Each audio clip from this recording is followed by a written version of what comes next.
سلامت باشید شاپور جان. سلام عرض خدمت شما و تمام دوستان در استودیو و بینندگان محترم.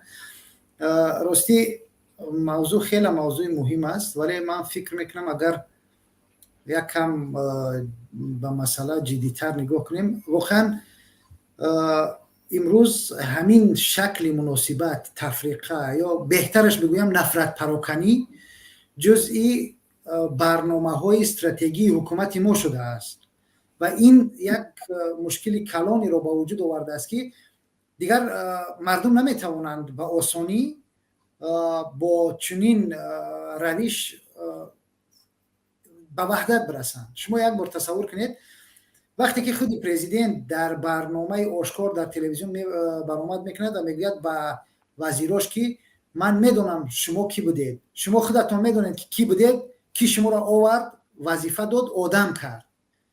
این چی معنی دارد؟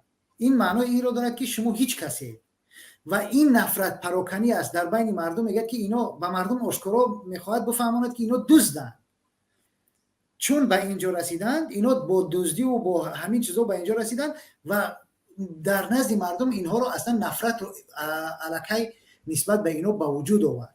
از طرف حتی نسبت به تیم خودش بله فرقی نمیکنه. از طرف دیگر شما ببینید در دانشگاه‌های ما یک چیزهایی را به وجود آوردند، مثلا به مثل گروه‌های آوانگارد از جوانان دانشجو تشکیل کردن، نمیدونم رفتن به این سمت و به اون سمت. تمام اینها برای چی است؟ چون که این یک گروه باید بیایند و دیگر جوانان، دیگر مردم رو در نزد مقامات به اصطلاح بفروشند و همون فرهنگی خبرکشی یا فرهنگی سیاه کردن و فروختن همسایه و اینا، اون هم در بیشتر وقتا با تهمت به یک فرهنگی عمومی تبدیل شده است و این طبیعی است که نفرت ایجاد میکنه. وقتی که یک نفر، شما ببینید امروز یکی از مصیبت هایی که مردم ما با اون گرفتار شده است چی است؟ شما به مهاجران نگاه کنید، میگن مهاجران که از بین 10 نفر ما میترسیم که با هم صحبت کنیم چون که یک نفر نمیدونم جاسوس است، این است، اون است. اینو کی با وجود آورده است؟ انا همین حکومت برای انا همون فرهنگ نفرت پراکنی، این واقعا مصیبت است، مصیبت ملی ما است. با انا همین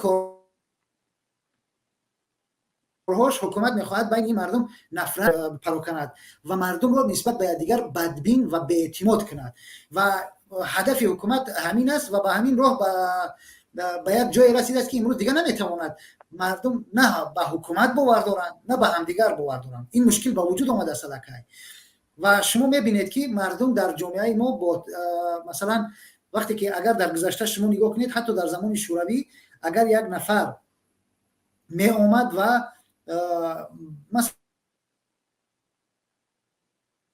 یک نفر که به اصطلاح یک میگفت که این در خونش نمیدونم نماز میخواند یا این اون، این یک چیزی بسیار بد بود و مردم از اون آدم نفرت میکردن.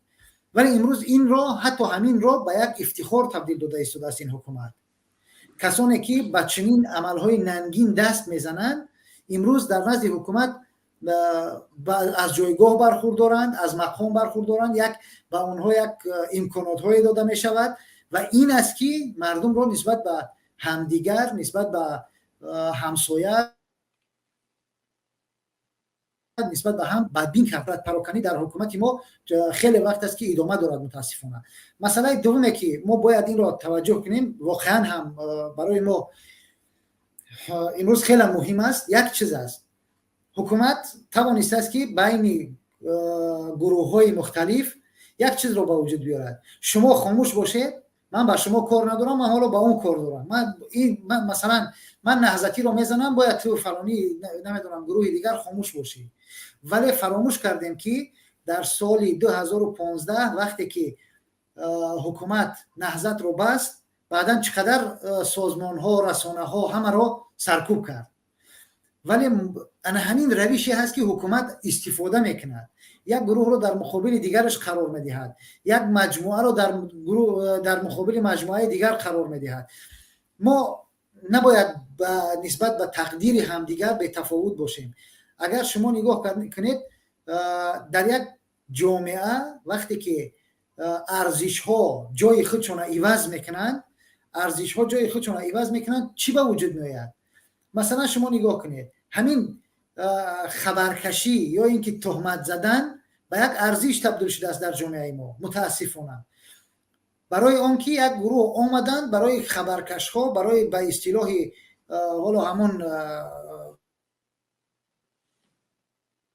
معروفی چی جایگاه دادن، به اونها جایگاه دادن، به اونها مقام دادن، امکانات دادن و این رو کردن یک ارزش، از یک چیزی منفی این رو تبدیل باید دادن به یک ارزش مثبت. متاسفانه و چگونه که حتی در یک انکدوتی هم در همین مناسبت یک جای خوانده بودم که میگد پسری گرگ را ابله میبرد، پسری گرگ ابله میبرد، بعد گرگ میرود نزد شیر شکایت میکند، میگه که چی شد؟ میگه که بچه‌م ابله برده است. شیر میگه که بیا بریم آزادش میکنیم.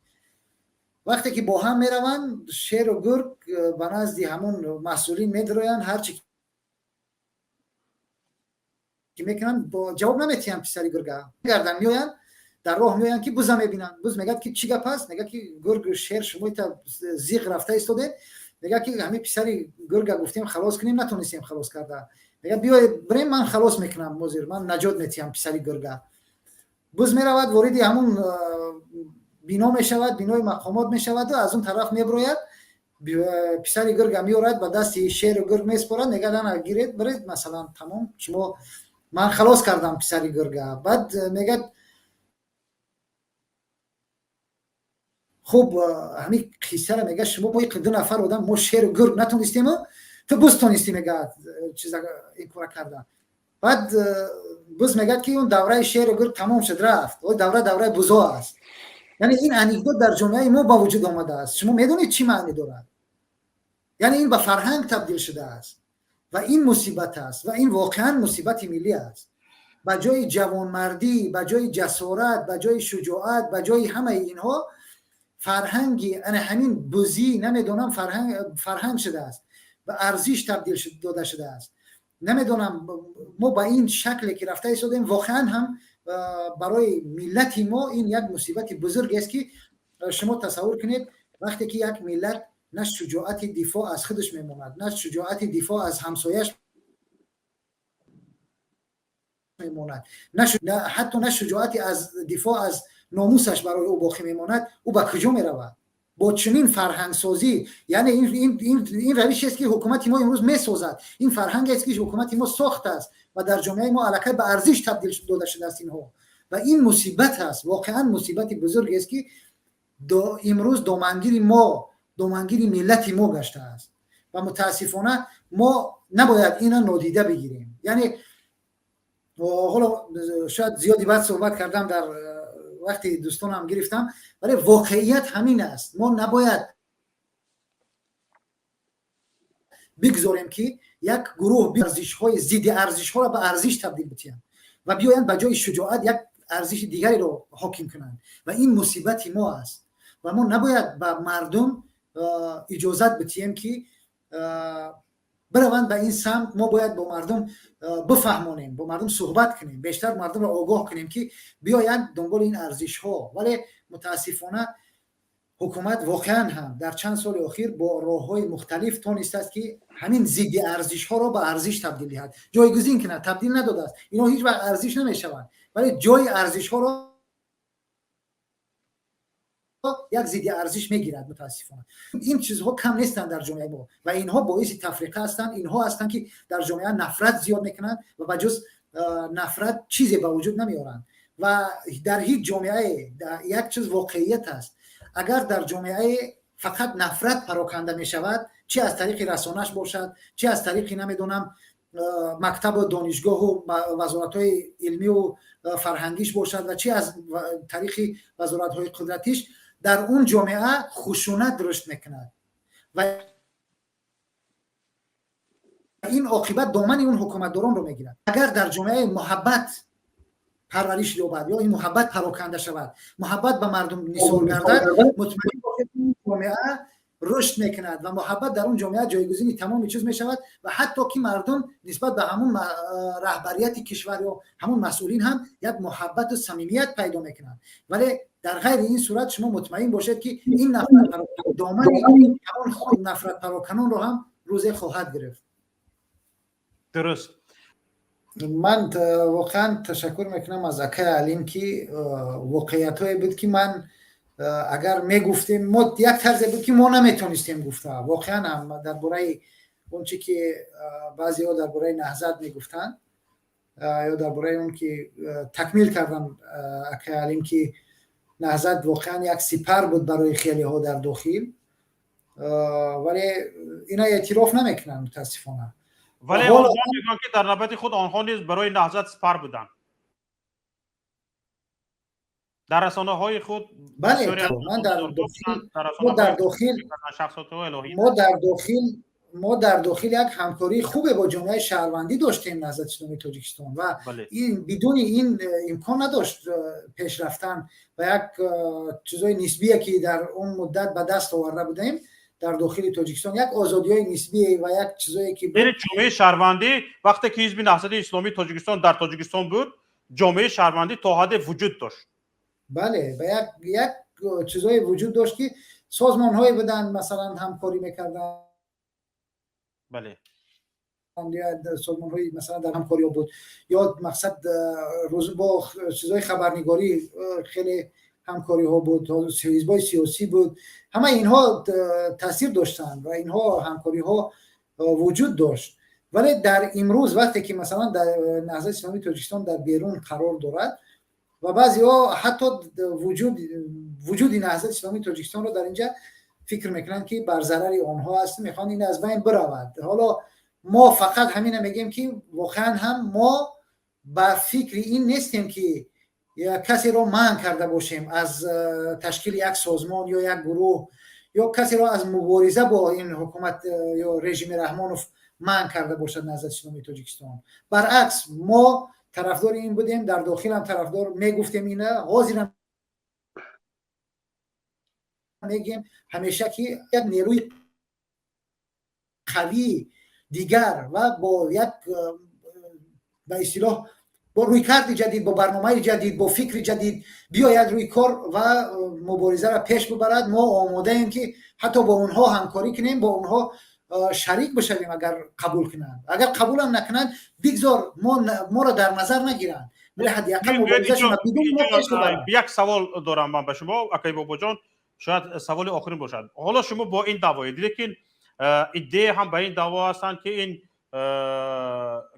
حزب نهضت اسلامی تاجیکستان در تاجیکستان بسته شد و اعضای ریاستش اکثریت و فعالانش اینها هستند که با اروپا آمدند و بعضی از فعالیت‌های سیاسی گروه‌های گوناگون را از بین بردند و آنها را میدانشان را تنگ کردند و همینها بودند که میدان آنها تنگ شده، آنها یک تا یک تنها شدند. نه اصلا شما ببینید پیش از نهضت اسلامی تاجیکستان دیگر گروه‌ها در خارج کشور فعالیت می‌کردند و ما جای هیچ کس رو تنگ نکردیم. ولی اگر شما تصور کنید یک نیروی سالم، مثلا یک نیروی قوی، شما تصور کنید حزب سوسیال دموکرات یا واقعا هم با وجود اون خطر فشاری که امروز بالایش هست ولی تونسته تا حال خودش حفظ کنه به شکلی، چون یک نیروی قوی است، یک نیروی با برنامه است، با اراده است، یک نیرو هست خودش رو حفظ کرده است. حالا شما تصور کنید نهضتی که با این قدر ضربه های شدید خورده از حکومت رحمانوف، با نیروهای